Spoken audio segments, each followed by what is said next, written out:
All right, here we go. We are live. Happy holidays to the pure officiating universe.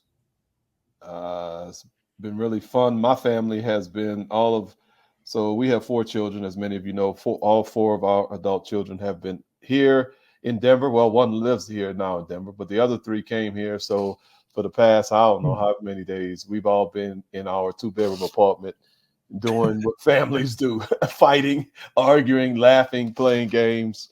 No Uh, way. oh yeah, absolutely. Not you.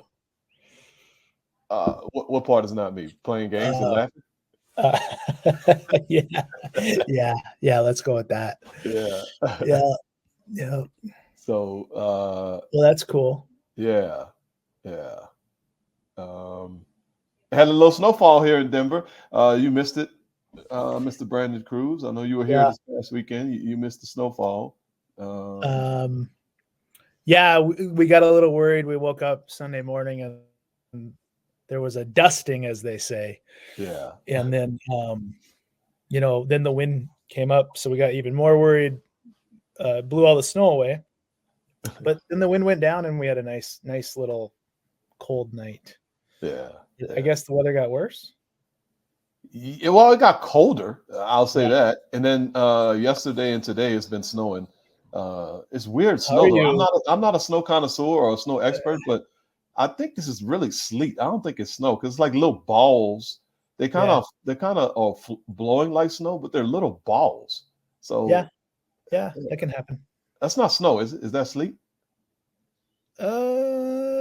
Sure. Okay. I don't know. I'd have to see Nice. it. Yeah. The mountains can get kind of weird with all that Yeah. because I don't know. It's just a different climate. It's just not classic cold weather snow stuff. All right. Yeah. But Well. then, of course, I mean, you're gonna find out in the spring. You just get dumped on. You're gonna have February, March. You're gonna have a weekend where it's just heavy. And I mean, Really? you go to. I mean, you don't have to worry about shoveling, but I mean that's there's a reason it's called heart attack snow. I mean, people Yeah. literally die from shoveling the stuff. Yeah. Yeah. Because the wet snow is heavy, I guess. The wet snow is heavy. Yeah. Cool. Yep. Yep. Yeah. All right. Um, Well, we're in the middle of bowl season. I've been unfortunately I haven't been able to like sit down and actually watch bowls. I just finished watching the well, first half of the First Responder Bowl. That was the first time I actually like sat down and watched the game. I've been having the football on, but haven't been able to really focus and concentrate and like literally watch it. So that's kind of disappointing for me at least. But I plan on watching a whole lot more football the next couple of days because everybody's pretty much going home now. oh yeah. Yeah, When do you wrap guys this one up. We can probably get when do you guys go west? Friday. Fly out on Friday. Okay. Yeah. Daniel, you fly out Friday too, I'm guessing. I think so. Oh, okay. I think so. All right, cool. You may want to nail that down, Daniel. I mean, I don't Yeah. know. It's kind of a big deal. Well, I'm thinking the date is the 29th. So yeah, I think that's Friday. I think that's the 29th too. 29, 30, 31, 1. Yeah. Yeah, well, I don't know. Double check, just in case. Don't forget your uniform either. Just I don't know, just a friendly reminder. Yeah, I don't know why. I don't know. Yeah, why would I forget my uniform? That's I don't weird. It's know. almost like you're trying to curse me. Well, I'm just no. It's just like I said, a very friendly reminder. Yeah. So, hey, where do you want to start there tonight? What do you want to do? Let's do DH. Okay. Let's start with the DH. Hold on. I got it. Yeah, you go for it. Yeah, I click that button right there. Click this button right here. This was from is it 2 weeks ago? It wasn't 2 weeks ago. No, it was last week, but somehow it's called the Toastery Bowl. No, it's the famous Toastery Bowl. I don't know what's worse. I know. That's a weird. just a really weird bowl. What is that? I just wish sponsor? I just wish we could have a bowl name, and then if we need a sponsor, that's fine. But I just wish we could have an actual bowl name. Right. But, Like the Sugar Bowl played in the Louisiana Superdome, you mean? Like that? Yeah, but it's like the All-State Sugar Bowl, which is great, but it's the Sugar Bowl. Yeah. Sponsored by Allstate. I mean, I don't know.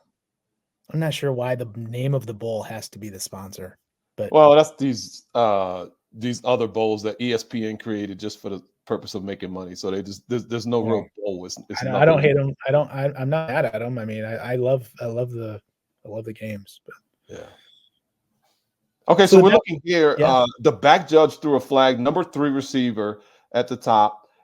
There was a hold at about the 5-yard line. Back judge has a flag down for holding. And then we see some continuing action. Looks like a clear and obvious jersey grab in the end zone, which that is not what the back judge called. And I guess we just need to think about.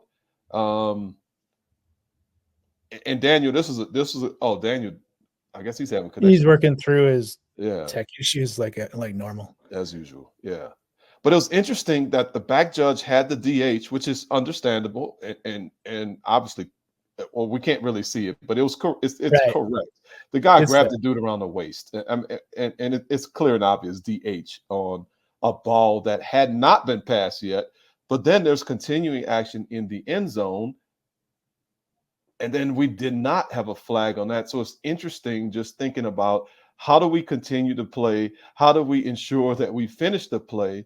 You know, even as a back judge, did we miss the second foul? Did we not have the right angle on the second foul? As a side judge, headline judge, did we see the back judge's original flag and decide, well, I don't need to throw this one because I already know what he threw on the first one or something like that? You know, I don't know. This is just a weird deal, Brandon, but this play was really interesting because we had 2 separate fouls on one particular play. Yeah, well, I was hoping to get Sir Daniel's opinion on. I don't know if he's going to work through his technology issues. Normally he doesn't, we know, but that's okay. So this whole phenomenon of, you know, slow motion can make things look really big and make things look not so big. You know, I mean, like, slow motion can make holding look huge, right? You see when people send still shots of a jersey grab, for example, right? You can't call holding off that. No. And you see when people, but like slow motion, I don't know, it might make a false start look like nothing, you know, because maybe, so whatever. So we got to be careful evaluating stuff in slow motion. However, so this is what I was going to ask Daniel if he will ever rejoin. So I'll just ask it and we can talk about it. This low end zone replay in slow motion from behind the offense that really gets a nice shot of this jersey grab. Mm-hmm. Is that representative of what happens or not? You know, does that question make sense? Well, I don't think it is. So I guess your question is pulling the jersey what we recognize as the fouling action? I know we didn't. I'm not saying that. No, is that what we should recognize as a fouling action? Is that the question that you're asking? That's what I'm asking. Yeah, and I think not.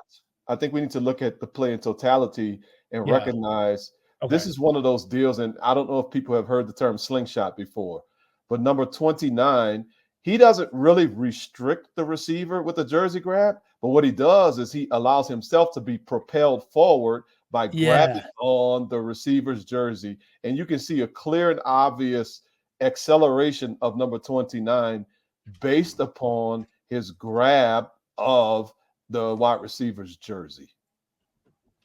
That's what I wanted to talk about. Yeah. Because I think if this was just the grab, and then, like, I don't know, they just kept running. Right. Then maybe it really wouldn't be anything. Yeah, it's not a lot of restriction at all. Yeah. It's not a lot of restriction, but that's what I wanted to talk about is his ability to close the gap with as a result of the grab really indicates that it is an unfair advantage from his action. And I mean, this can happen on punts a lot with people running in space. I don't know if it happens so much around the line of scrimmage with the big guys, offensive and defensive linemen, but with these I guess lighter weight guys who rely more on speed, this technique is becoming more prevalent, and it really is a material restriction, right? Yes, absolutely. And it's So weird to use that term material restriction because there's really no visual restriction of that's number 8 of A8, but there's clear advantage by yeah, B29. So he really didn't restrict number 8, but he helped himself with an illegal action. You can't grab a jersey of the opponent to help yourself accelerate towards the ball. And that's really yeah. what I see happening on this particular. Perfect. Okay, that's what I wanted to discuss is just visually what we're seeing, and then to inform us. All right, so then I wanted to discuss on this play as I watched it. When I say I wanted to discuss, these are the things that pop into my mind. Okay, so I hear that we called something else, and I'm not too worried about that. I mean, we can talk about that. Right. So look at this though. We are in goal line mechanics and we have our deep wings at the goal line. Right. We do know that the back judge probably switched to this receiver, and that's why he called the defensive hold earlier in the route, which is basically off camera of all these shots. Right. Okay. However, when this shirt pull and slingshot effect occurs, if you look at this, we're all looking at this action, right? Correct. So we need to think about this. Is this only the jurisdiction of the back judge because it was the guy he switched to, or at that point in the route when that shirt is pulled and does create that slingshot restriction? Really, anybody can call this, right? Absolutely. And so, first of all, the back judge didn't switch to this because this was trips. So this was the back judge's original key. This was his original key. Oh, you're right. So, He goes right up the field. Yeah. So he's working that. Correct.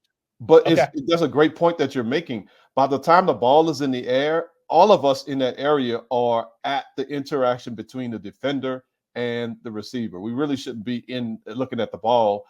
We should be looking at the interaction. And to be perfectly honest, the back judge, whose original key it was, probably has the worst angle to see this fouling action. There's no way he would really see that jersey grab and really be able to tell the slingshot action. So even though that's the back judge's original key, the back judge would have the least ability to accurately judge this action. Yeah. And I want to say that, I think from just a lot of, just seeing a lot of evaluative, I don't know if that's a word, evaluative remarks. Obviously that's the season we're in because we're working games and then we get evaluations. Right. I do believe it's becoming more and more prevalent for action like this, even if it's not your original key, so to speak. It's becoming way more prevalent. And I know we've talked about it for 9 camps in a row. I know we have. We need to go ahead and step up and make these calls. Yes. Even if they're not our quote unquote key. And, that's not going away is my point. Right. That idea is not going away, because, they're putting more and more cameras on these games, which doesn't matter, but we've got to use we talk about replay being a tool in the toolbox. Well, the side judge and the headline judge here is a tool in the toolbox too, That's transitioning their vision to this mesh point. Yes. So let's all work for this. And, this is enough. I mean, this is a great play to practice with. All right. Well, I'm gonna tell you what else is challenging from the headline judge and side judge's perspective. This is a play that is going to end up near the boundary line. So probably in our brains as a side judge and headline judge, we're primarily thinking about, man, this catch is going to be close to this line. So what we have to do is be able to prioritize the action between the players first, and then secondarily be able to quickly transition ourselves to that boundary line area to evaluate the catch process. But before we even get to the catch process, we got to evaluate the interaction between the players because of what just happened. We need to be able to see this fouling action before we get to the point where we're evaluating the catch process at the boundary line, which it's a challenge to do that. But again, that's just something. This is the off season. That's what we got to think about. That's what we got to practice on, watching video, and then when we get out there on the field, try to put that into play on the field. All right. Cool. I mean, I don't know. We got a foul here. Okay. That's the other thing on this play, right? Tuta. We got a foul here. So what's the point of talking about this? I mean, we got a foul here. Yeah, I know. We got something down. So who cares? We got something, so we officiated the play correctly. And that's great. Yeah. If that's how you want to go about all this, I obviously, I think we've made it clear that we don't always go about this. Now, we got to make sure we honor ourselves as we go through our own games and, just make sure we stay true to ourselves, and nobody's ever going to know if we are or we're not other than ourselves. So just, let's just be process oriented, make sure that as the other officials here on the side with the best angle, we did, or at least we're striving to do what you just explained, and not just say, well, I saw the back judge's flag, so I wasn't going to trouble here. Right. I mean, who knows? Well, let's think about it, Brandon. Let's take the next step, because I know it ain't a big deal. 1st and 10. Well, I don't know what down we were. 3rd and 8. I'm sorry. 3rd and 8 from the 13-yard line, position 1, or is that position 5? I can't remember. I think 1. Okay. 3rd and 8, 13-yard line, position 5. DH. That's what we ended up having on this play. The back judge threw a flag for defensive holding. Where is the enforcement spot? How are we enforcing that defensive holding? Sounds like previous spot, half the distance. Previous spot, half the distance to the goal. So we would go to the 1st and goal from the 6.5-yard line, position 1. 1. If we throw this flag for defensive pass interference, in the end zone, a little bit of a different enforcement. Yeah. We're going to the 2-yard line now from the previous spot. So now we're 1st and goal from the 2 instead of 1st and goal from the 6.5. Same position, because we're going to go position 1, huh? Yeah. Yes, position 1. Yeah, that's interesting. Even though the foul occurred all the way at position 5, that's when we got to remember we're going back to the previous spot. The ball is placed at the 2-yard line from the previous spot. But that's a 4.5-yard difference, and 4.5 yards is humongous near this the area. goal line. Yeah, absolutely. Well, also, if we go into the thought exercise as the other officials saying, well, I see the back judge's flag, I'm just gonna not worry about any other fouls. Well, what if the back judge called like an offensive face mask at the top of the route, or clear, creating separation at the top of the route? Right. I mean, there's a lot of different things that you could envision happening there. Right. And so this is obviously a completely separate act. OPI, DPI, I know we've done that before, and that's very rare. But obviously, if he calls something at the top of the route, then we got a shirt grab, and we hate to say just make calls because there could be offsetting fouls. But no, we're actually saying call fouls that happen here. So yeah, if you see a foul, throw your flag. Given all the other parameters. Okay, cool. What if the side judge threw for DPI as well? That's what we're talking about, Michael. Yeah. We would basically decline the defensive holding because it's more advantageous for Team A to enforce the defensive pass interference. So we would just announce, and really it's the same player. It's funny. It's the same player who committed both fouls on this particular play. So we would just decline the defensive holding, enforce the defensive pass interference, put the ball at the 2-yard line first. I only had this one time, by the way. I only had this one time where I had 2 fouls by the same player, obviously by the same team. Right. And so, I mean, if you're interested, feel free on the announcement just to say there were 2 fouls on the play by number 29 of the defense, and then just announce the fouls, and you can decline and then accept. And it's a really efficient announcement. Yeah. We had that last week. One of the referees had that last week in one of the bowl games. Yeah, and he announced every foul and every number and every team like 4 times, and it was, which is fine. There's nothing wrong with that. But I mean, just talking about efficiency, if you're interested. Yeah. And I know you tend to be so. But when we get in the heat of the moment, those announcements can be tough. They are. All right. Check this out. Let's see if this works. Oh, yeah. Howard You know, here's Schnellenberger. Wow. here's another way. Well, I'm sure that man was a great man, but You don't know like, who Howard Schnellenberger was? no. Oh man, this dude coached forever. He was a coach at Louisville for a while. Oh, That's why his name is on that field. He was a legendary head coach. in Boca Raton? I have no idea why his name is on that field. He probably coached there, but Okay. I remember him from Louisville. Oh. But he was a long time coach. So this would be the stadium where FAU plays. Is that right? FAU, FIU. I always get confused with them two teams. Oh yeah, I don't know. Yeah, good point. No, Really FAU. not That sure. would be FAU, Florida Atlantic. Correct. Okay. And then here again, well, I mean, at least we do call this the Boca Raton Bowl, and that's appropriate. Right. And we just stick roof claim in there, which is fine. I'm not mad at roof claim. I assume roof claim. What is that? Like a AI? That's a scam, I'm sure. When something happens, like like a hurricane or something comes through, they come in, just scam all the money and just say, "Oh, we'll give you a new roof for $6,000," and they pay $20 for the roof, and then they pocket $5,899 or something like that. Who knows? Hopefully, somebody gets a new roof out of the deal. I don't know. Oh, they get a new roof, but roof bank gets all the money, and it's probably all federal money, tax dollars, and all that crap. But whatever. I'm sorry, I got a little bit off. FEMA comes in. Oh yeah, that's the way that stuff works. Oh man, we've had a departure in quality of setting plays up. But anyways, I think we know what we're looking at by now. That we got the slow motion replay of the forward backward pass. Really interesting.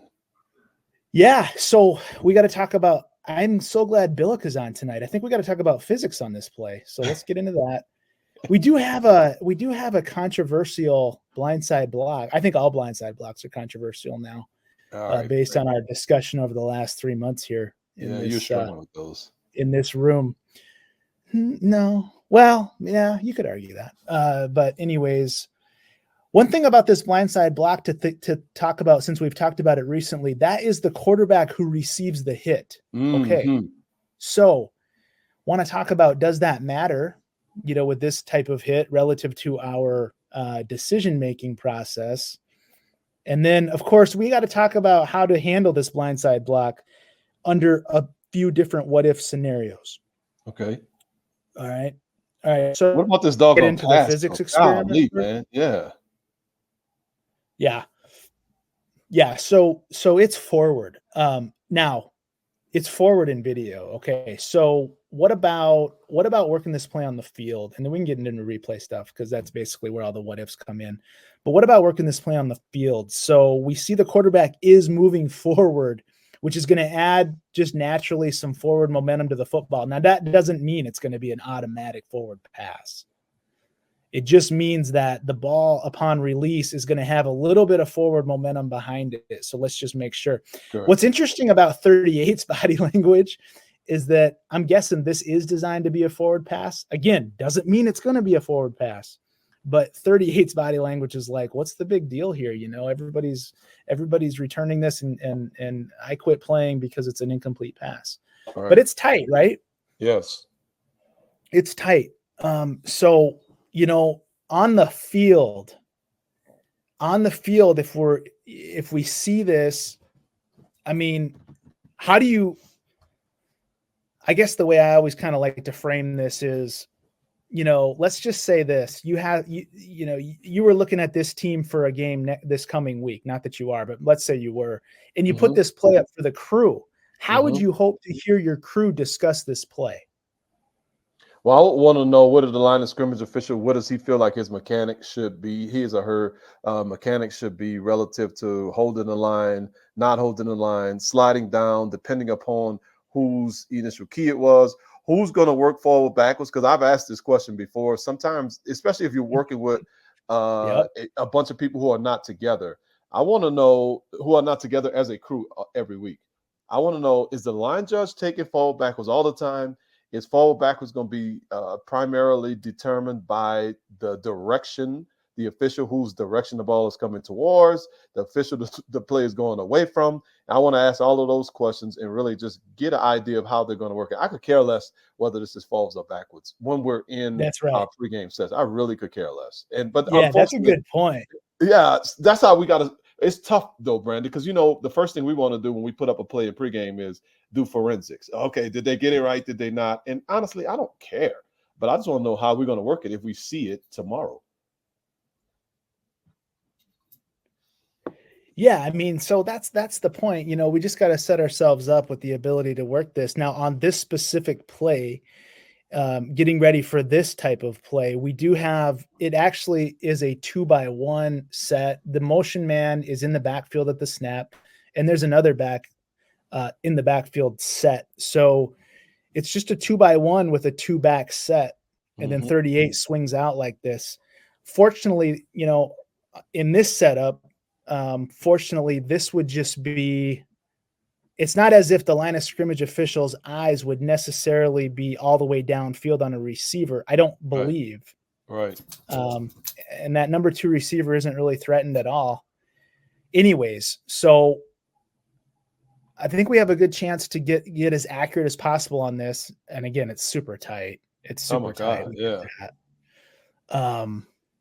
But I could see a situation where maybe this was trips to this side, single setback, and then this is the single setback flaring out here while the line of scrimmage officials trips key is super threatened, right, and engaged.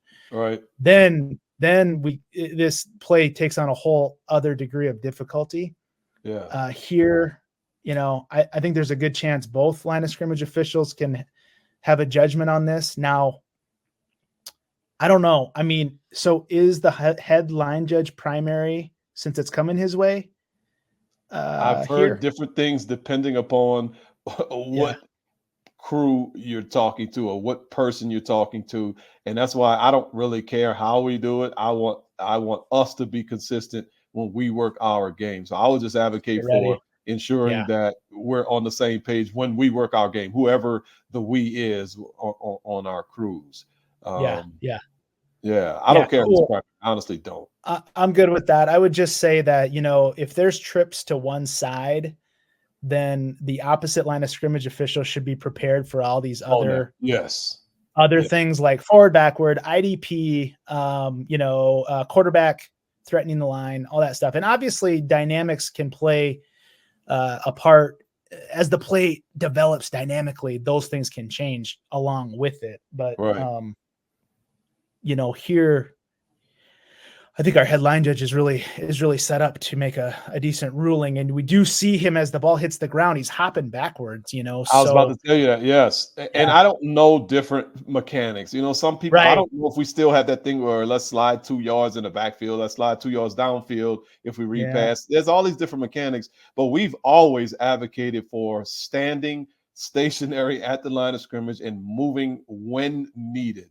And on this play, I don't think there's a need to move, to be honest. And it hurts our ability to accurately determine whether this was forward or backwards if we're moving around. He moved. His first step on this play was downfield, which and I don't know what this conference's mechanics are, and maybe that's what they want. Sure. I don't know, but I was standing still. It's just that let's not get caught up in the whole this thing that used to be around. I haven't heard this in several years, so I'm just going to talk about it, and then just hopefully we can have a laugh at it. It used to be, I heard people say a long time ago, if you see a lateral pass coming out, move to the line, the line that passes on, so that you can judge it. I mean, right. That's silly. You can't do that. I mean, we just can't really do that. So we always are much better to judge these things from a very stationary position, as you just said.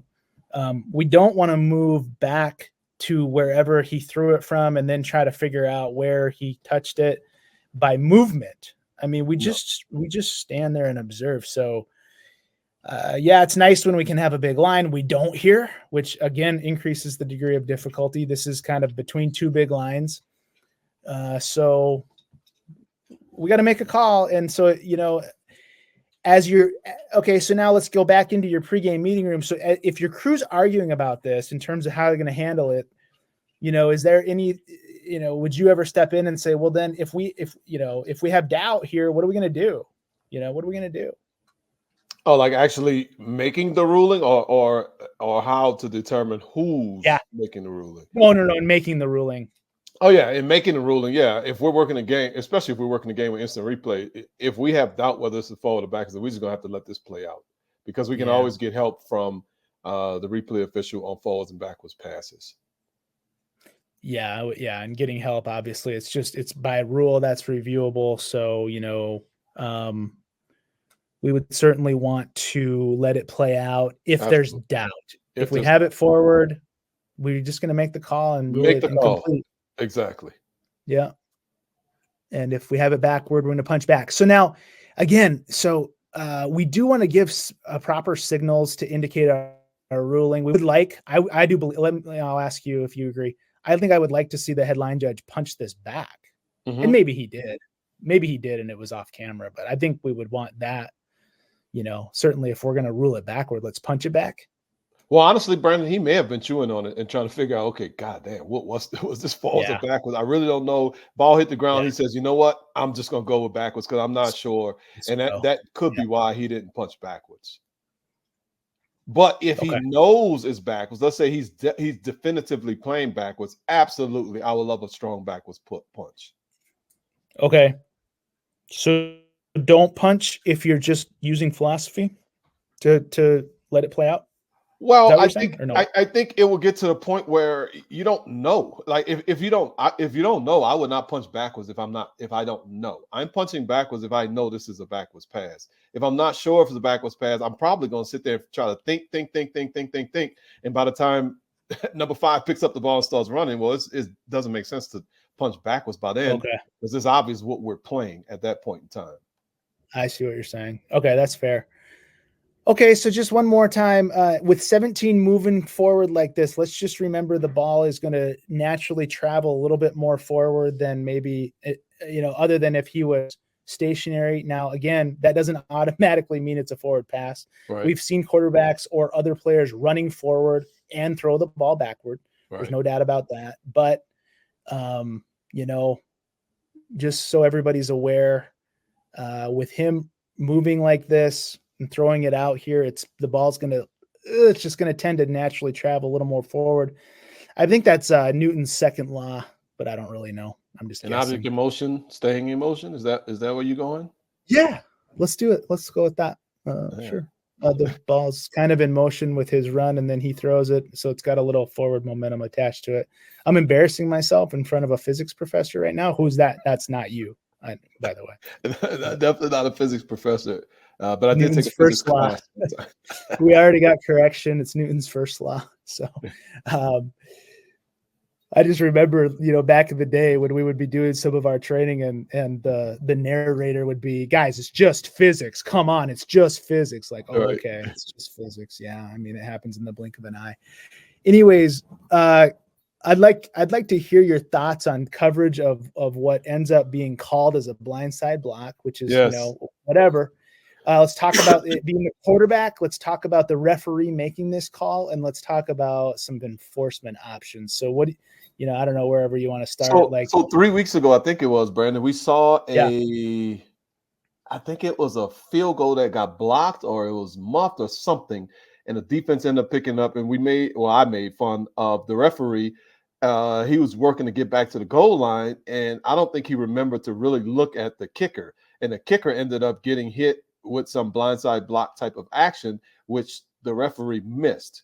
In this case, the referee did not miss the action on the quarterback. He continued to watch the quarterback throughout. So I love the referee evaluating this particular action for illegal blindside block. Okay.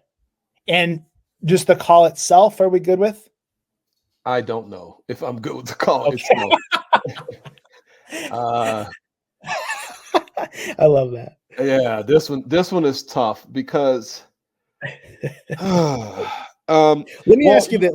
Let's start in a little more easier manner. Yeah.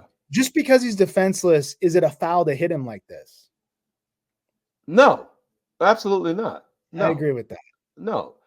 He's put himself defenses in by those rule, situations. but that all that does is help us with the targeting aspect of it. Head Honestly. and neck.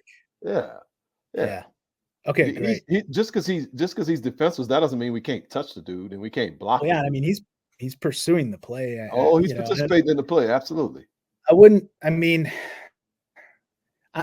it looks worse in terms of being out of the play because when he hits the ground, the guy gains another 5, 6, 7 yards with his speed. Right.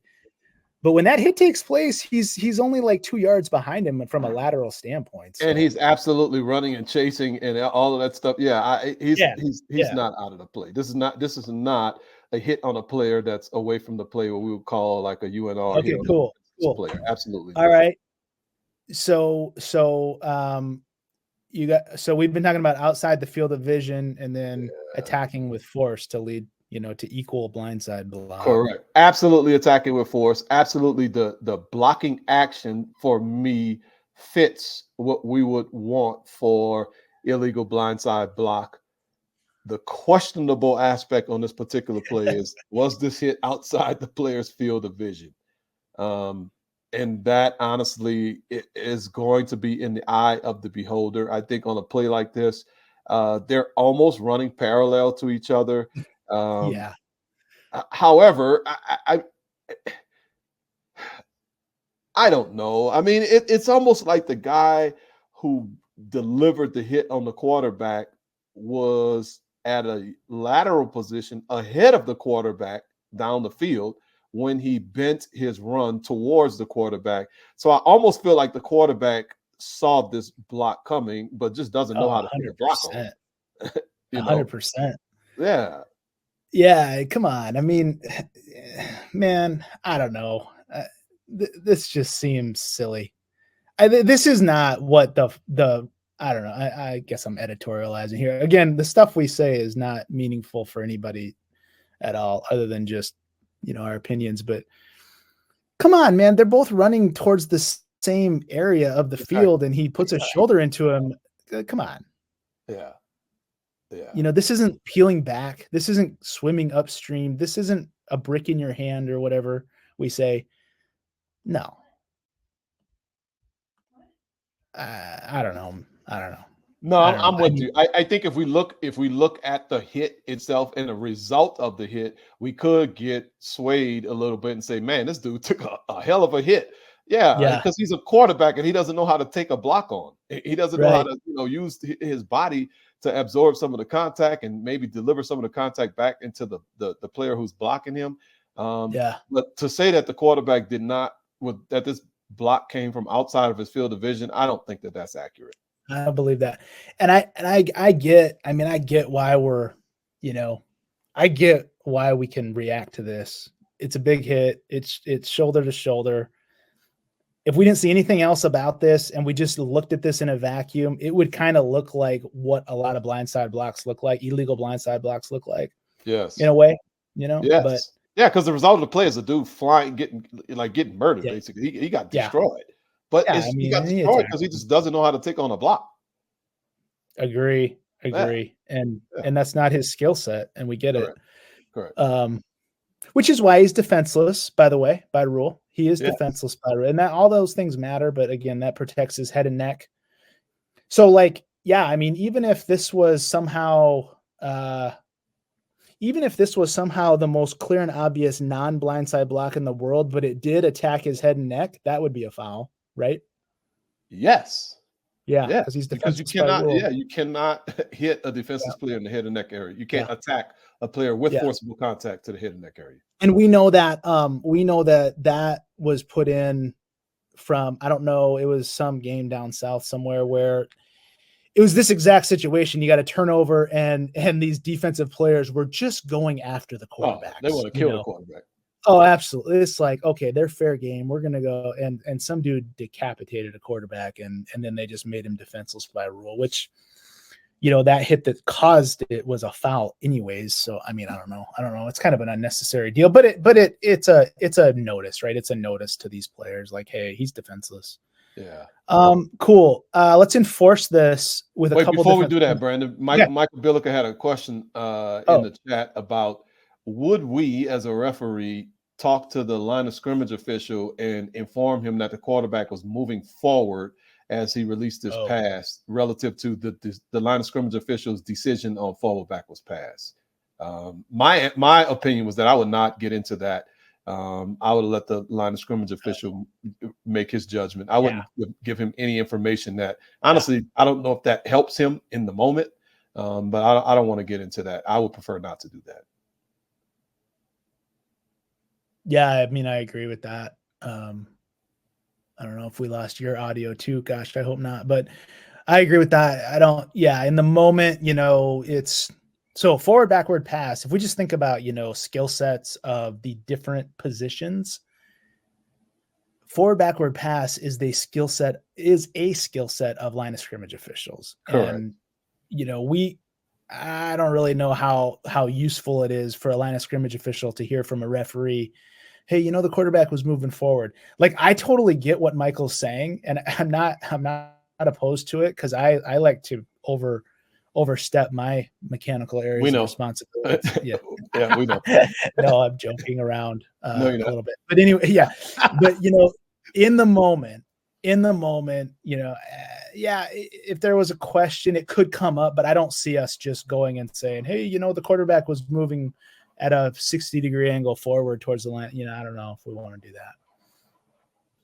Right. So habitual overstepper. Oh yeah. Well, I like this version of Daniel where we only have him on chat, actually. That's a little better. Okay. Let's enforce it. As we see the play. What's that? Oh yeah. Okay. That was an overstep as well. Yeah, stay on mute. As we see the play presented, we have an illegal blindside block by the, I guess you would call it the return team, the original defense, and the ruling on the field is a backward pass. Okay, so what are we doing with this? Are we going to? I guess the poll, if we had one, would be: are we going to count the score and let it carry over to the kickoff? Are we going to not cancel the score, but are we going to enforce from the spot of the foul and give the return team the ball after enforcement, or perhaps something else? And how do we? So well, you're the referee. You threw the flag, so I mean, your mechanics on how to figure out how to enforce this are important. Yeah, well, this is pretty easy for me. Yeah. The ruling on the field, and obviously I'm looking over there at the line of scrimmage official. We're running downfield, so obviously the ruling on the field is a backward pass recovered by the defense. I would make that announcement. I would say the ruling on the field, and I will confirm first, because I just want to confirm. Hey, you working backwards pass, right? I would ask that to the headline judge, and he says yes. I would say, okay, the ruling on the field is a backwards pass recovered by the defense. During the return, personal foul, illegal blindside block, number 5, Syracuse. I don't like to say fumbling team, recovering team, intercepting team, and all that crap. It's not number 5. I don't know what the number is. Whoever the dude is that hit him. Number 6. You're close. Number 6, Syracuse. The 15-yard penalty will be enforced from the spot of the foul, first down, Syracuse. And then, of course, we're going to get paged. Okay, perfect. So yes. Okay, great. Yeah, obviously the ball's live. If he had scored in this contact took place and we deem it a foul, then it's a dead ball foul. So the touchdown would count and we would have try or kickoff options. We know that. Okay, but now, like you said, we get paged, and let's say replay overturns this to a forward pass. Super tight. It is forward, but like Michael said in the chat, it's like maybe forward by a half a yard. Correct. If that. So super tight. Maybe they have indisputable video evidence. Maybe they don't. Let's say they do. So now we have a forward pass. I don't know. What is that? What are we going to do now? Well, that is actually easy. I was about to say I don't know what down it was, but it doesn't matter. 2nd and 15, because now that illegal blindside block, it's a personal foul, and it's a dead ball personal foul. So all we're going to do is go back to the previous spot and force 15 yards, automatic first down for Team A. And that's Isn't that crazy. Yes. Yeah. So 4th down, it would matter, because if we overturned a forward, the result of the play is an incomplete pass on 4th down, Turnover on we down. would turn the ball over on downs, right? And then back them up 15. Still back them up 15. That's correct. 1st and 10 or 1st and 25 there then? 1st and 10. 1st and 10. Move the chains along with it. Okay, Yeah. good. Yes. Yeah, so just a good one to think about, Absolutely. just it's so easy. It's so easy looking at it and picturing it. You're in the moment, it's not easy. I don't care what anybody says. No. And then you got to figure all kind of stuff out, right? You do. Especially as a referee, because I'm gonna tell you what's gonna happen, Brandon. You told me this before I was a referee. The headline judge is gonna act like this is just a routine 3-yard dive up the middle play. He's not gonna tell you anything about the ball bouncing on the ground, what he ruled, none of that kind of stuff. You're gonna have to go over there and like extricate that information from him. Yeah. Like he's gonna act like this is just a run-of-the-mill play. Well, no, it's not. I need to know what you're ruling, and then because it's going to impact the way that we enforce this penalty and how we work the rest of the play. Yep. I guess the other way to go here is, let's say we rule incomplete and then we have video evidence that it's backward. Ooh. Now we need to see if we have an immediate recovery, obviously. There we go. So 38 quits. Like 38 clearly quits on this play. Correct. That's his business, though. That's his business. That's his business. If nobody else quit, number 5 did not quit. Number 5 didn't quit, specifically the guy that recovered the football. So, yeah, I mean, if we rule forward and it ends up being backward in video, then we all know that we're not going to allow an advance because we blew a whistle ruling it incomplete, hopefully. And they're just going to get the ball right where they recovered it, 1st and 10. Even though 38 quit and said, what are you talking about? Right. In practice, that was forward. Right. 38 needs to keep playing. That's correct. Awesome. And so totally understand why the referee made this call for blindside block. I don't want to make my comments disparaging at all. I mean, it's just, and it arguably is a foul, by the way that you guys have been talking about these for sure. No, don't do that, Brandon. Don't do that, Brandon. Oh shoot. I can't have enough fun. We got some good plays. Let's keep going. Let's get in the weeds here on this. I personally, you guys were talking about this play a little bit today. I actually haven't even seen this until right now. I'm just going to be very, very honest. Yeah. So this is fresh. This is from the game today. Yes. And this is just a run-of-the-mill routine. If you want to think any intentional grounding play is run-of-the-mill or routine, that's basically what we're dealing with here on this play. The ruling on the field is intentional grounding. The crew got together, discussed it. They did call intentional grounding. Team A's head coach was very upset because he said there was a receiver in the area, and you can see there was a back, not a back. I think he was the number 2 or number 3 receiver who kind of came back towards the ball. So really, I think the question. Oh, he's the tight end. The question becomes, how wide do we expand? And we've had kind of this discussion before. How wide do we expand our cone? Is number 44, who's in the area, arguably by the coach. How wide do we expand our cone of the ball relative to ruling a receiver in the area when the quarterback is clearly just dumping the ball? Yeah. That's what we see here. So it's so funny. You can be working and think you just know it all, right? And then all of a sudden you hear a term, and I'm going to share something that maybe everybody else has heard, but I had never heard before this year.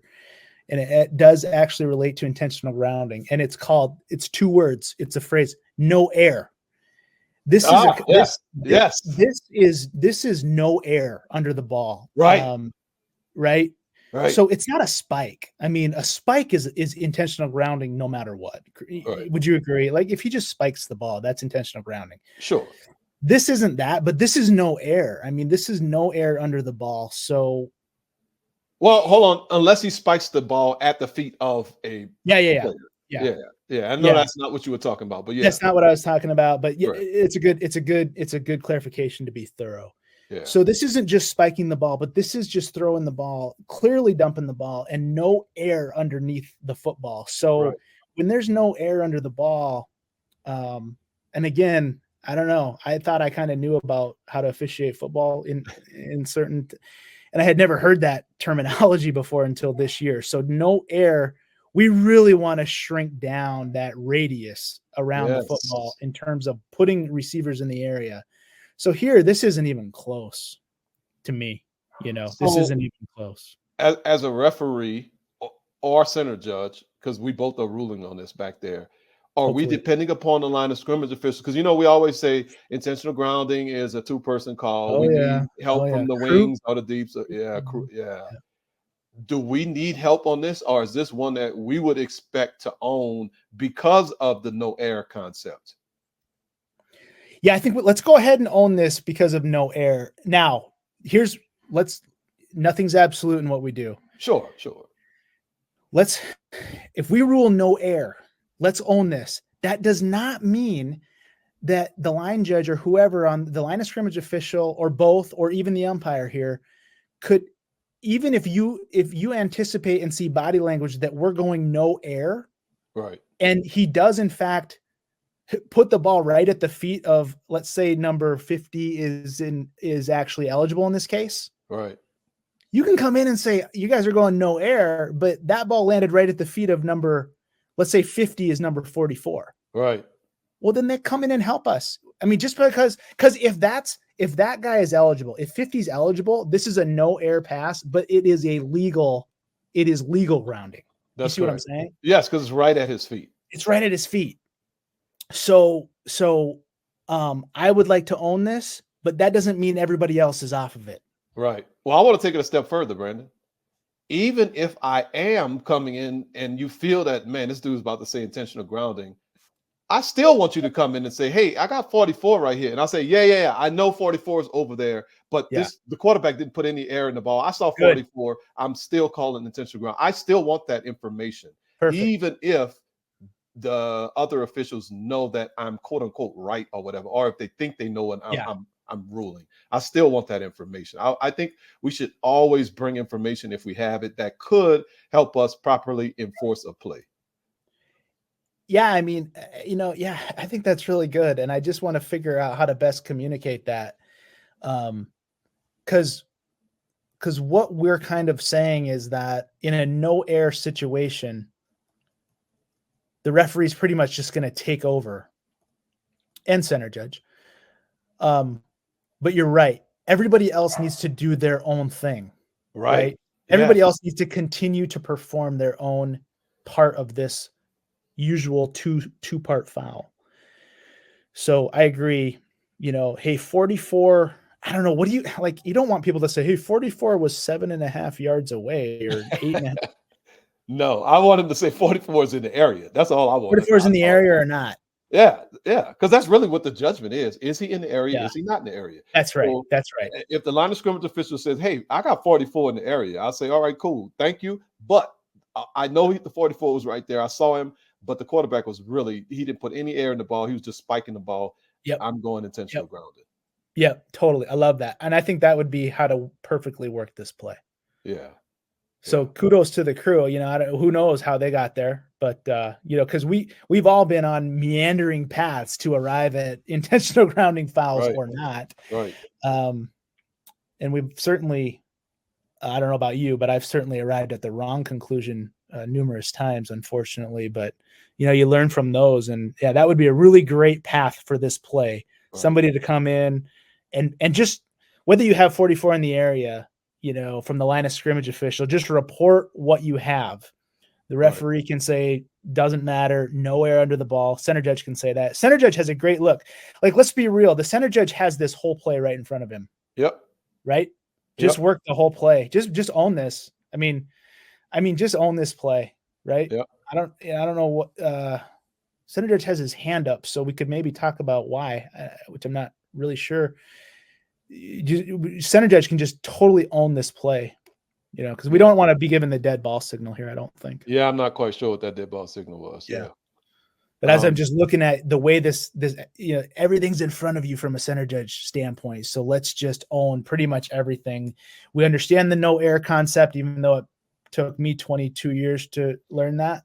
If we understand the no air concept, we can just come in and own this, communicate with line of scrimmage, communicate to the referee, and we got this all day long. So here's the great thing, Brandon, because we always talk about absolutes and all this stuff, and how do we know if a receiver's in the area? Take this ball, take this receiver, and move them out to the numbers. This is a no-brainer player in the area. Yeah. Oh yeah. Absolutely. Yeah. And it's so weird. Now we take the same relationship between where the ball hit and where the receiver is and move him to the middle of the field near the quarterback. And now we're saying he's not in the area. And it's so strange. That's why we can't just say, oh, if it's 7 yards away, it's in the area. We can't do that. We have to really evaluate the play and how the play developed before we come to a conclusion on how we're going to rule. Perfect. I love the incomplete pass signal from the referee. We often forget to do that in these situations. We've got a lot of things on our plate. Right. So we often forget to do that. Good coaching by the defense to scoop that ball up and start to kind of advance it, and then respond to the whistle. That's all good. Yeah. Okay. Well, that was cool. Yeah. All right. Let's do that roughing the passer play. Let's do a little roughing the passer. You like a good this isn't my words. So this was the announcer's words. This guy was crossing the goal line, and the guy got the play-by-play guy or whoever it was got all excited, and he said, "Fat guy touchdown." So I don't know. Do you like a good fat guy touchdown? That's pretty good. Yeah, 77. I don't know if he's ever scored a touchdown, no matter what level he's been at. Tell you what, though, I love that. He's carrying the ball. He's got the ball tucked in his left arm. That's not bad. And then he looks to deliver a little holiday cheer at the goal line there to his opponent. Right. You know what's funny to me? You know what's funny to me? They think they're so clever with these play designs. They have 77 on the end of the line. Hey, guys, just so everybody's aware, that doesn't matter. No. He doesn't need to be on the end of the line, right? No. I mean, geez. No. They think they're so clever. Anyways. All right, so what's the point of this? This is another forward-backward pass play, and we do have a really good punch signal here by the line judge. Well done. Got to just stand there and signal touchdown. So the line judge probably gets it correct, mechanic or whatever on this play. The key to this play is the hit on the quarterback. So we have talked before about the controversy around roughing the passer on a player who by rule is not a passer, or by definition is not a passer. And that's because he threw a backwards pass. This is a backward pass. Correct. And I actually was able to read the lips of the head coach for the that would be Duke in this case. The defense was Duke. And he said he's just running. He's not even a passer. So it's really interesting that even the coach was thinking about that too. Yeah. Because here's what was called is roughing the passer with targeting. So, I personally love it. I love that this can be roughing the passer, but not everybody does since he threw a backward pass. I didn't know where you were at on this since we've talked about it last. Yeah, I think we had a conversation about this a couple of weeks ago. And I honestly don't care that he threw the pass backwards. He's a passer, in my opinion, because he's throwing a pass and he is the quarterback. Everybody knows that's the quarterback. Yeah, okay, he threw a backwards pass, but to me, I'm going to give him protection as a passer on this particular play. Yeah. Yeah, I don't know. I don't know why we're trying to. And maybe nobody is anymore, but this used to be a really contentious debate. So if we're a rule book hero, we can say he's by rule not a passer and all that crap. By rule not a passer. Yeah. Okay, so whatever, it doesn't maybe it does or doesn't matter. So is he even if you go that route, is he still defenseless? When you throw a I'm making him defenseless. Yes. If I'm gonna call him a passer, I'm gonna call him defenseless. well, okay. I don't want to call him a passer and say he's not defenseless. If he's not defenseless, then I'm just not gonna call him a passer. But if I'm gonna call him a passer, I'm gonna say he's defenseless. Okay. What about those in the camp that say he's not by definition or by rule a passer? Then can he still be defenseless? Well, he can't be a passer. Technically, he can't be a passer if he's throwing a backwards pass. So we already breaking one rule by calling him a passer. So right. I'm throwing the whole, just like you and Daniel did last week. I'm throwing the whole rule book out the window. when we talked about the guy clearly picking the ball up off the ground for That's correct. Good point in the chat. The defenseless player list is not all inclusive. I like that. So this guy clearly just throws the ball. Let's forget about the word pass. He throws the ball, and I mean he's off balance. Yeah. You know, I just there's nothing about this that says he wouldn't be defenseless. I don't. So yeah, he's defenseless. I totally agree. I got him defenseless. He's defenseless. And then 2 kind of crouches and thrusts the crown of the helmet up into his chin. So it's pretty easy. See, Brandon, and I'm glad you said that. It's not pretty easy for me. I'm gonna be honest, and you're probably gonna be surprised that I'm gonna say this. Okay. This is not easy for me. Okay. It's easy roughing the passer for me. Okay. Because there's clearly forcible contact to the quarterback above the quarterback's shoulder, so to his head and neck area, clearly. Yeah. But I just don't see 2 strike zone high, to be honest. I see 2 strike zone. I see him more attempting to just push the quarterback in his chest area. Yeah. And the crown, the helmet contact is almost incidental. I don't want to say that because I know people will say, how you have incidental forcible contact to the head? You can have incidental contact to the head that is that in a vacuum could also be forcible. We've seen that before. But that ISO slow-mo from a replay perspective clearly shows forcible contact with the crown of the helmet in the dude's chin. Yeah. And on the field, I don't see him attacking the head. I honestly don't. I just really quickly see him attacking the body high in the body. Okay. High. I will say that very high in the body. But I just see the helmet contact being incidental. So I would probably only have roughing the passer on this particular play.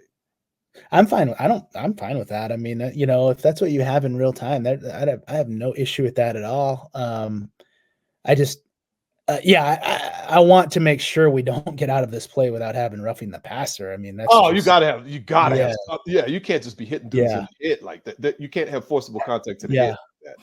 Yeah. So I think that it's almost like, okay, so see what 97 did with attempting to bat the pass down. The technique of number 2, I just don't know what 2 is trying to accomplish other than punishing the quarterback. Because that's literally all he wants to do, punish. Yeah, 97's is trying to, you could say match the hand or whatever that, cliche is now, but it's really just trying to deflect the pass. Right. 2's going after him and he's high and his head is right. He's attacking the whole man. I think I talked about that last week or maybe the week before. 2's not getting himself to the side at all or going for the football. I mean, he's just attacking the whole man down the middle. Correct. And so his head's going to lead where his body is intending to go. And he just clocks him right in the chin. He does. I don't know. Yeah. I agree. It happens fast and they can be hard. But that's why we get paid, right? I mean, that's our job. Yeah. Well, and so, that's why we focus on mechanics and look at what the referee does. I don't know if we have a great shot of it here, but I can just tell by his shadow and where the flag comes out. Shadow ain't moving. Shadow ain't moving. His shadow isn't moving at all. Okay. You can see it from the end zone angle. Yeah. The end zone view is beautiful. Yes. Okay. We cannot move to our right on this. If we move to our right, we're going to totally miss this as anything. And that would be a crime. Yeah. This is outstanding mechanics by the referee. Yeah. This is just outstanding. We have seen so much, and and I've made the mistake certainly, but we have seen so much where we move to our right on this to maintain some fictional angle that somebody talked about once upon a time. There's no such thing. There's no such thing. we want to have this angle that he creates for himself by staying absolutely still. Right. And he just absolutely has the best look possible at this. This is exactly why we want to do this. Right. And he nails it. I mean, this play has worked perfectly from the referee position in terms of where he's at when this happens. Yeah. And great job to call roughing the passer with target, for him to see that detail of the crown dip, of the head dip, and then the crown contact into the head. That's just tremendous work by the referee. Yep. That's the other thing that, referees, I think, start moving, because we have this mentality of, I have to protect the quarterback. So if he starts running out of pocket, then I got to go run with him because I have to quote unquote protect him. Well, here, this referee proved that he actually better protected the quarterback by not moving. Yes. So let's not think we have to run to go protect him. No, stay where you're at, protect him with your eyes, and then use your flag if you need to. Running over there, what you gonna do when you run over there? You ain't gonna do crap anyway. You ain't gonna jump in front of number 2 and take the hit for the quarterback. Yeah.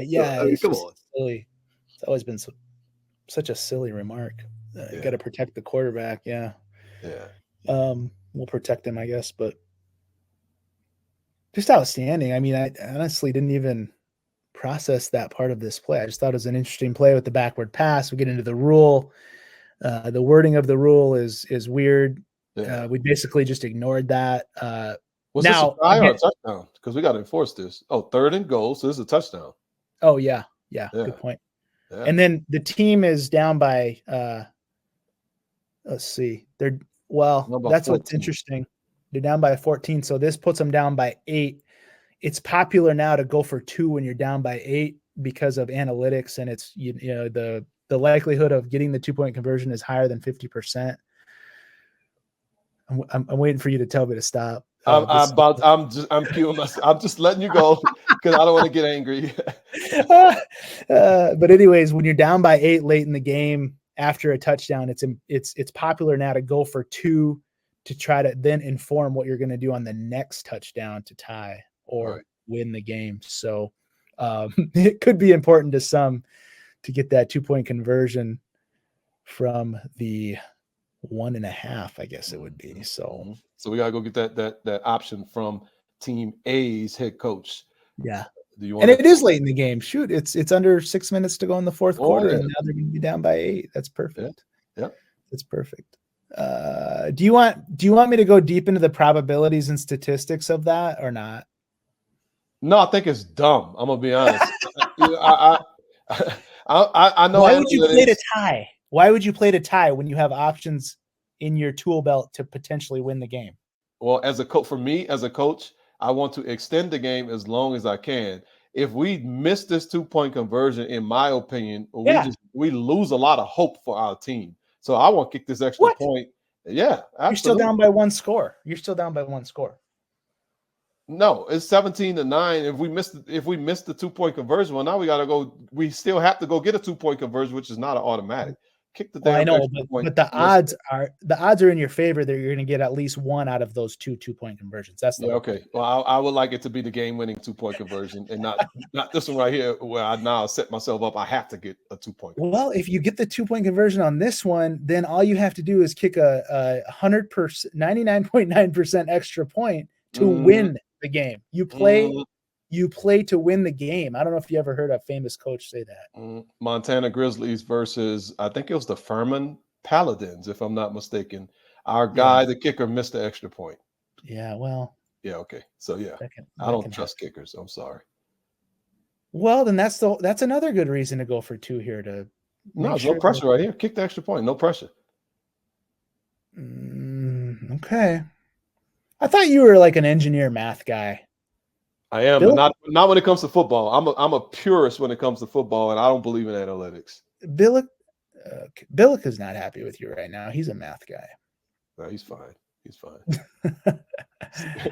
All right, same game, and then let's go after it here. Why not?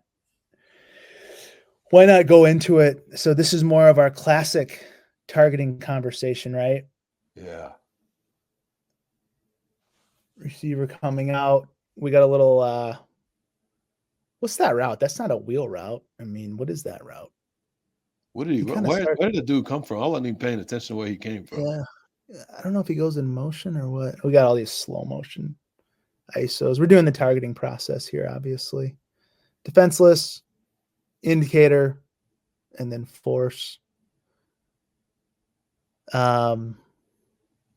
This is a good discussion too, once we get through the poll, just about calling officials and angles and different things like that. So he comes out of the backfield. Oh, that It's is a not- wheel route. It is Is a it a wheel. wheel route? Yeah, So but just he because just cut up in front. Okay. He crossed the dude's face instead of going Okay. around. Okay. Okay. I didn't know if that was still a wheel route, but I mean, why would you run a wheel route to the short side of the field? I don't know. Whatever. I don't know much about this stuff. That's what I'm saying, man. When we start trying to figure out football, I think we start getting outside of our lane. I think so too. Just like when the football people start trying to talk about officiating, they're way outside of their lane. They have no idea what they're talking about. Yeah. Yeah. I mean, it's just so funny. You just have to laugh about how people will talk about officiating decisions, and man, just so everybody knows, TV broadcasters hold a lot of power in influencing public opinion. I don't think I'm creating a new Can I tell you a type of- funny story, Brandon? Yeah. So we had a game 2 years ago.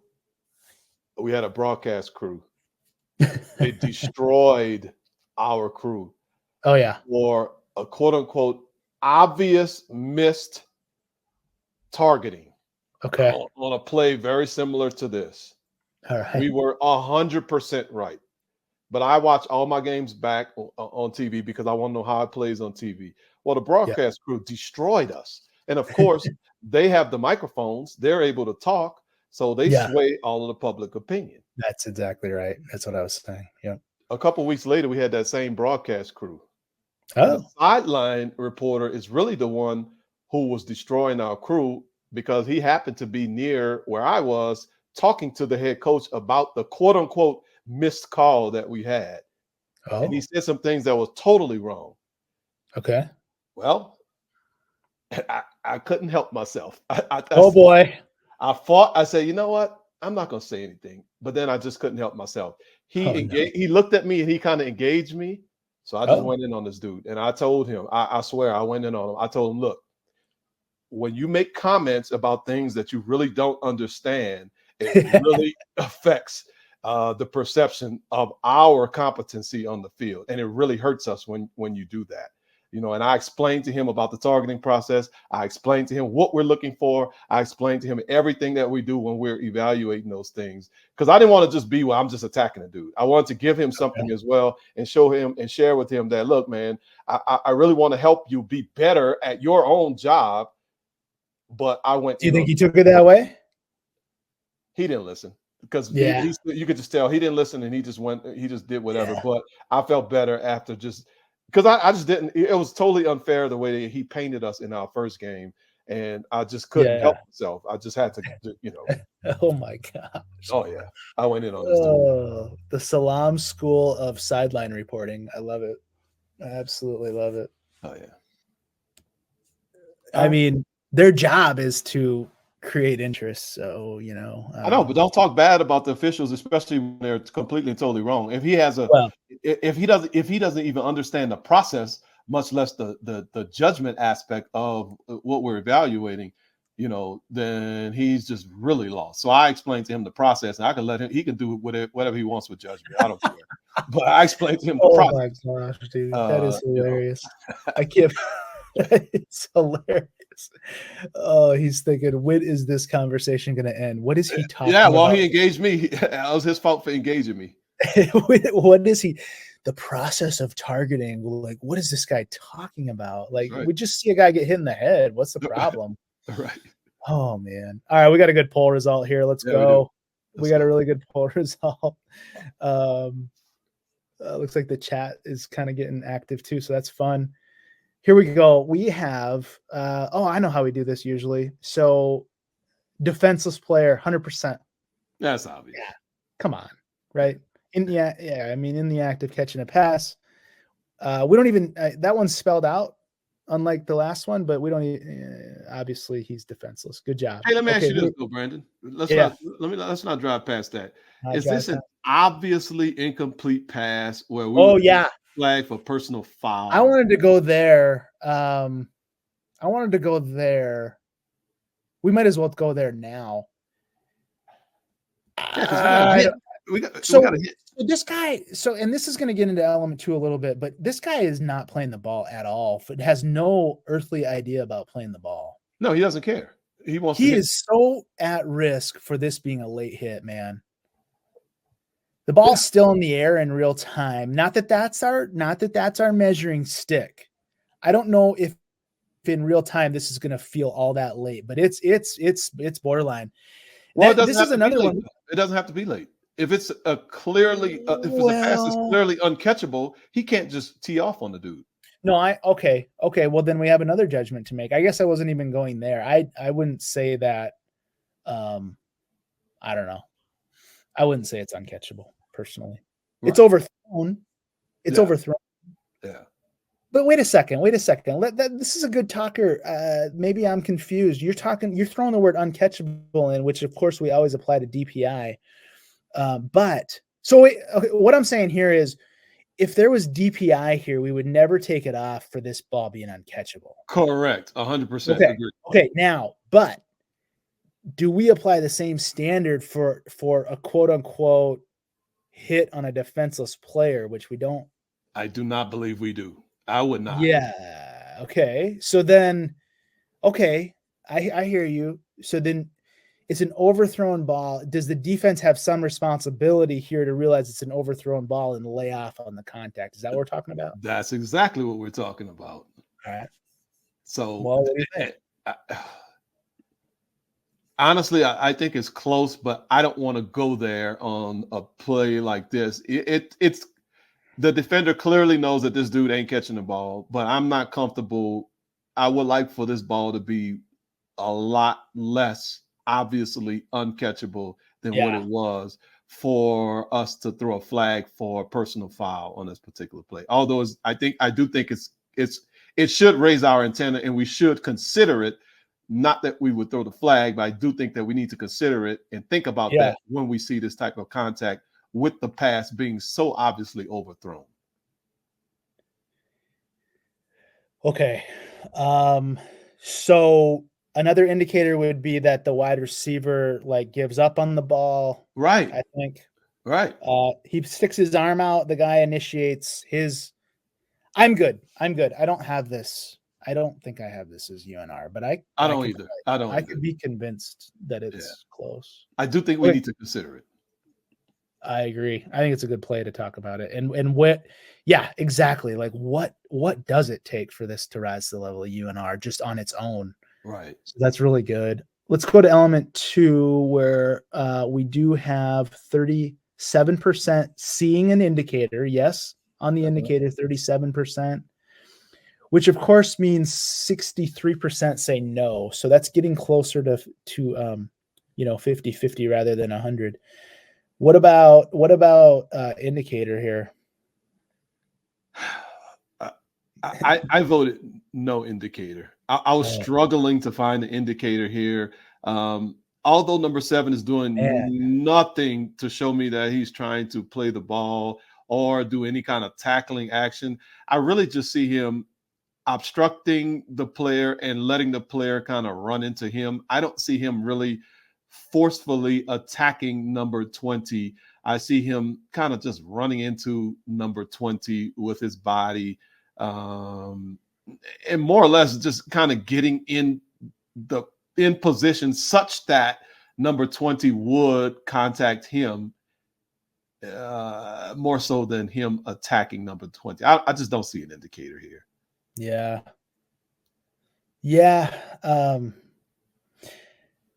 He's just got to be careful here. I mean, he's just got to be careful because absolutely he's just so blatantly playing the man. And again, it's not a foul to play the man. It's not illegal to play the man. I mean, that's, you have assignment driven, whatever football. Here I am trying to talk about how much I know about football, which we all know is zero. But but man, just from a technique standpoint, you just are at so much more risk within the rules of the game when you do stuff like this, right? Yeah. So he's just so blatantly playing the man. But what I love about his technique is that, he doesn't leave his feet. He in fact, I believe, makes some kind of attempt to just not really even attack this guy. I mean, Correct. he's taking aim at a man, but it's not taking aim in the sense of a targeting indicator. I think I agree with you, but I just don't love everything about this. But again, I do think he minimizes within the framework of targeting, especially element 2. I think he minimizes what he does here. Right. Yeah. I don't see him attempting to punish number 20. I do see him attempting to make sure he collides with number 20. Yeah. I don't see him attempting to punish number 20. That's why I don't see an indicator. Yeah. Okay. Very good. Now, obviously, when we get a no on element 2, which over right around 2/3 of us did, not quite 2/3, then we're done in terms of making a decision for the foul. Right. But just for the sake of, what we do here, element 3, is this force to the head neck area for you? Absolutely. Yeah. 100%. This is very similar to the last play, although it's not the crown of the helmet. Number 2 on the last play used the crown of his helmet to create what I thought was incidental-ish forcible contact. But I clearly see forcible contact to the head here. But it was the side of the defender's helmet that created that forcible contact. But I don't see an indicator. So although I do see forcible contact to the head and neck area, I don't have targeting because we don't have an indicator. But yes, I do see forcible contact to the head of number 20, who was the offensive player. Yeah, I think I agree. We've seen more forceful hits, but his head gets jarred pretty good there. Oh, snapped. Yeah. So that's the whole point of this rule, which is protecting defenseless players from shots to the head and neck. But this by rule is incidental and not a foul for targeting because of our lack of indicator that we discussed. So correct. If they want this as a foul, this would be a great play for everybody to look at and say, look, if we want to go the next step with this, then we got to take the indicator portion of the rule out for this to be a foul for targeting. Right. Now, I could still be convinced it's UNR, and that's where I want to go. So if we have a flag here, it's not I don't have a problem with us calling targeting on the field if we judge that for sure, because the way the rule is written as well. If we do have doubt on an indicator, we go with the fact it is an indicator, and we go ahead and throw this flag. So then we're still talking to another official, right? Yeah. Okay. So back judge throws the flag as the deep wing here, the field judge. Look at where you're at. Beautiful positioning, not moving. Everything about this is perfect from the field judge position. Just excellent cushion. You got your early movement done. You settled. You're stationary. You don't have a flag. Back judge comes to you with the flag, or actually you probably go to the back judge and say, wait a second, are you calling targeting? How do you hope that conversation would go? Well, I would hope to talk about, and I wish Corey was here because this is his wheelhouse. Corey's a master at this communication stuff. But if I was a field judge, what I would hope to say, I would hope to ask him, are you calling targeting? And if he says yes, then what I would like to say is, I saw the helmet contact, but I didn't have an indicator at all. Did you see an indicator? And I would like to talk specifics about the process. And I don't even want to get into how hard the hit was, how much contact, blah, blah, blah. I don't want to get into all of that. I want to talk about why I would want to have him pick the flag up. Now, if he says, no, he did have an indicator, he crouched and then he thrust upward into the player's head, I'll say, okay, fine. And then we can go with targeting. Yeah, exactly. So the whole point of that, as the non-calling official, just, let's just get in there, get involved, because that's the mechanic. Absolutely. Got to. and just facilitate the process. I mean, and we don't have to go through it in like the poll fashion like we do here, right? Like, was he we know he's defenseless. You really don't even have to talk about it. Yeah, don't waste your breath on that. You could say, okay, defenseless player, sure. Let's talk about the indicator. Or you, like you said, field judge would say, I don't have an indicator here. What's your indicator? You could even be as explicit as you want. What's your indicator? Right. And then if he doesn't know, we might have a very valid, reason to pick up the flag. Right. If he clearly explains his indicator as the calling official. And again, if the back judge threw the flag here, we're not saying that he's wrong for throwing the flag at all. It's just more process oriented. Right. But if he has a really good, valid reason for having an indicator like a crouch and a thrust up into the head neck area of a defenseless player, great. Stick with the flag. In fact, as a field judge, I would be inclined to say, okay, cool. If that's what you saw, stick with it. Let's let it all play out. Exactly. Because that's the rule. I mean, that's the rule. So then, and just to make sure, I know this force component is a little bit weird. It just doesn't take much force to rise to the level of forcible for targeting when it's so obvious to the head and neck area of a defenseless player, right? Correct. And it's like this. So I know we didn't talk a whole lot about that, but that's where I'm at with this. Because that force component was like 50-50 ish, 44-56. So to the yes. So anyways, I mean, it's a good play. It's a good play. And then would you, as the field judge, when you see a flag coming in, would you go the whole way to say, are we going UNR with targeting here? Or are we just going, or would you just let the back judge handle that on his own? I want to let the back judge handle that on his own. I don't know. I think my question I would ask him, I don't want to lead him towards that. I want to ask him, does he have targeting? Hopefully he would say, well, that ball was clearly uncatchable. I have a personal foul anyway. I have unnecessary roughness with targeting. Okay. Hopefully the back judge would be able to speak to that on his own. I don't want to lead him down a path that he may not be on. Okay. Yeah. I think that's where I am. I would just say if you're convicted that it's not UNR because he puts his hand up to go for the ball. He's trying, I think it's a bona fide attempt to separate the player from the ball potentially. Yeah. It's a tad late, but not late to me to rise to the level of foul. So I think as a field judge, you would have a really good judgment here that it's not UNR because it's correct.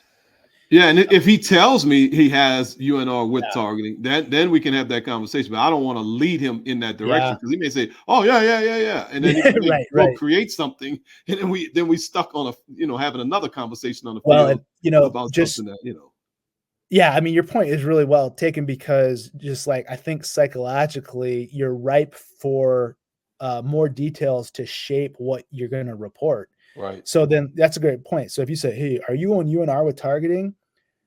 This calling official is just thinking about so much right now. Oh yeah, absolutely.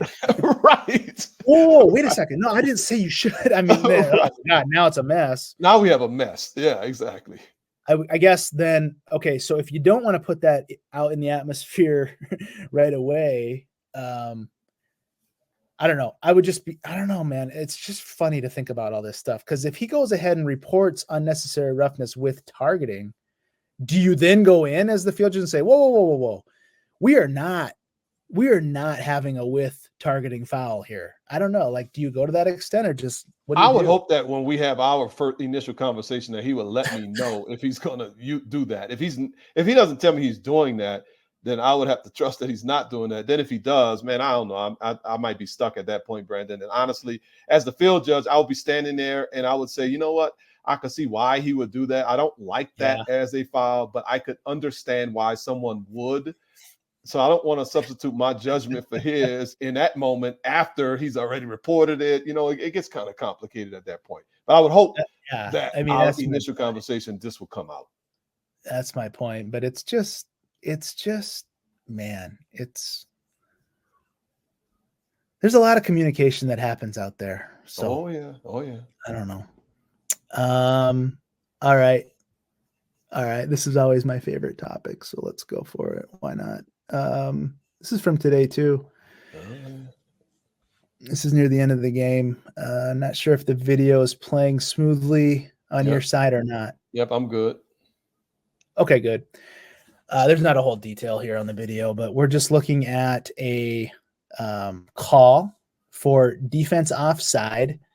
We're going to rule that the defensive end jumped into the neutral zone, causing the offensive lineman to react. Correct? Is that what you're saying? Yes. Okay, perfect. The clock was running. The clock was running with this. Really strong presentation by the referee, by the way. The clock was running and then, obviously stopped with this foul at 2:52. So as the video loops, you can see the clock running, game clock running, play clock running. It is the fourth quarter. The score, the offense is down 30-17. Yep. 2:52 to go in the fourth quarter. All right, Mr. Clock Ninja. That's usually not you. That's usually Corey. Yep. I've been called worse around the clock, by the way, especially by you. Rightfully so. What are we going to do here? So we know this 3-4-3 thing is in effect. Some people say it's 5 minutes, 2 minutes. I don't know. We haven't talked about this in a while, so I thought it would be fun to kind of just dish this out. Defense offside stops the clock. The defense is ahead in the score. It's 2:52 to go. Potentially competitive game down the stretch. What are you going to do? I'm going on the snap.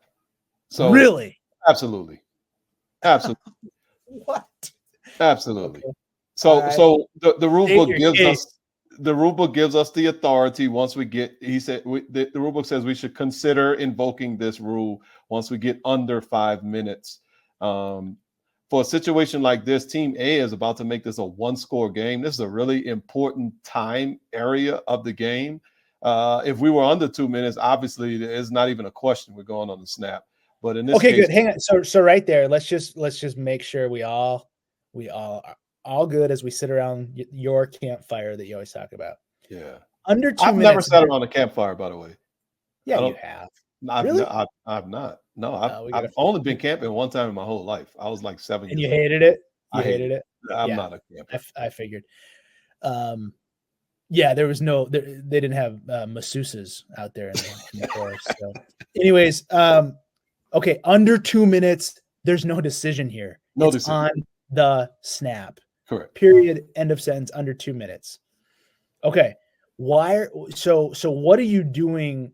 We're outside of 2. What are you doing? What are you doing with that? Why? All I'm doing is just extending it. And honestly, Brandon, I almost use it as an automatic, similar to the under 2, depending on the score time situation. But really, I almost use it as an automatic just because the referee has that authority, and I'll just kind of just extend the 2 minute thing. Up to what? Is there a bright line like 5? Is it 4.5? Well, it has to be under 5, obviously. I'm not doing. We're not gonna. I don't even want to go outside of 5 with this, but it does need to be under 5. I want to feel where the game is, how the game is. Let's say it's 4:36 and move Team A all the way back to their own 15-yard line. I may just wind it back up. Yeah. Because now it's not as important as it is. Like right here, if Team A scores on the very next play, we got a 1-score game. So this clock matters big time. Okay, so, let me play. Let me play. Let's see. Are you the defense attorney or the prosecutor? You can't play devil's advocate on anything that you're doing here because I already know who you are. You're just. Here's the thing: the offense controls how they manage the clock here. Yes, you say in terms of when the ball is marked ready for play, how quickly they can snap the ball. They can snap it at their discretion. Correct. So I just really think that 3-4-3 was intended to protect against offenses running time due to fouls, being able to run extra time due to fouls. That's my whole thing about 3-4-3, and that's just a one man's interpretation here. Yeah, yeah. So it just doesn't. It's the offense. Like I don't. They can go ahead and snap it right after we blow it ready for play, and I'm going to communicate that. Right. I don't know. I don't know. If they want this to be on the snap, they should make the rule that it's on the snap. I just think that since it's a defensive foul, I can communicate we can enforce it. I can communicate to the offense, hey man, just like we do so often in other situations, the clock is going to start on my whistle. Right. If I were you, I'd get your team organized to snap the football. Right. I don't know. I can hear that. I don't necessarily agree because I don't feel like going through all that mental gymnastics. Yeah. I can definitely understand what you're saying. Yeah. I just think defensive fouls I just don't know. I don't know. I just think the offense is in control here. So yeah, like what you said, you're saying basically what advantage from a clock perspective is gained by team B by jumping off sides. Exactly. Yeah. Exactly. Yeah. I mean, if the offense doesn't want more time to run off, just go ahead and snap the ball. I mean, they got their play called, and I mean, obviously you're snapping from the 5 versus the 2.5 next, but give them a little bit of extra. I don't know. Because my thing here is how do we consistently apply what we're doing by going on the snap? And and you kind of alluded to it. Well, I don't know. I just kind of it feels right. If we're back so is it a yard line? If we're inside the 40, should we go on the snap? If we're inside the -30, should we go on the snap? If we're outside the 20, should we go on the ready? Right. I just think 2 minutes tells us what to do. They say 5 minutes. And again, to me, that is really more intended to prevent the offense from bleeding time after a foul. But that's, me, that's what I've always thought. So, and I was wrong and then I was right. And I think I was wrong again. And now I think I'm right when I did that back then. But I don't know. It's just different to me. Yeah. Yeah. Does it matter? Does the timeout situation matter with the offense, or you still feel like the offense has the ability to snap the ball as quickly as they need to? Yeah, no, I don't think the timeout situation matters. And I want to make sure I'm clear. Under 2 minutes, I totally agree. This is on the snap. Absolutely 100%. No questions asked. Yeah. But anyways, it's just, that this thing has just evolved over time. It has. And that's why I honestly, I try to reduce the number of variables. Good. And kind of just say, you know what, we're under 5 team, the only, I know there are variables. One of the variables is the score, obviously. If it's, let's say team B is winning 40-17, I'm gonna wind the clock up. I'm gonna be honest with you. Cause I mean, come on, we're not in a 1-score game. Even if they score, we got 17 million more scores for them to get back in the game. I'm winding this clock up. But I think that's probably my biggest variable is the score. Second biggest variable will be position of the field after considering the score. And really, I just thought that under 5. Once we get under 5, that's why I start with that. Okay. I just got to be consistent with that. Yeah. I don't know. It would be nice, I think, for everybody if they just made it a little more. Just made it a rule. Yeah, just make it a rule. Yeah. It is what it is. The games, I don't know. There's a lot of political factors there too. Length of games, TV windows, whatever. Advertisements. Yeah. I love that all that affects it, but whatever. I don't think our length of game is short. I want to see what the numbers are. I don't know what the stats have shown. This is the year that we started with the new clock crap where, we're only stopping the clock inside on a first down. Well, yeah. I mean, were your games shorter? No, they were longer. Our average game time was longer this year than last year. And we had less plays. Oh, you did have less plays though? We did have less plays, but we had longer game time. So it didn't even solve the problem that was supposedly getting solved. Well, less plays should translate to shorter game time, but it should. Over a larger sample, not just your crew slinging all those flags around, but it's mostly me. I had 7 in one game. I remember that. Yeah. Games that. Yeah. Games at D2 went a lot faster. They cut 20 minutes. Jeez. Wow. Wow, that's a lot. 20 minutes is a lot off of a game. Goodness gracious. That's 5 minutes a quarter. Holy smokes. 225. We barely after halftime. It's 25. Yeah. We wish we were in the fourth quarter, man. Yeah. Golly. Wow. Huh. Interesting. Yeah. I don't know what kind of football they're playing up there, but that's okay. No, I'm kidding. Yeah. All right. Cool. Well, look, you and Daniel are off to Pasadena. Yep. And we all would like to wish you guys a great time and an incredible game. What a cool experience setting up there. So we're happy for that. As a result, I don't think we're going to be live next week. Well, if we are, no, we're not. just we won't be live next week. So we'll put some plays up and we'll get some, hopefully the chat will be replaced by some conversation in the portal. And we will do that. There you go. We have a request from Ed and Mike and Sarah also asked about that same play. So we'll make sure we cue that play up and talk about that a little bit. So yeah.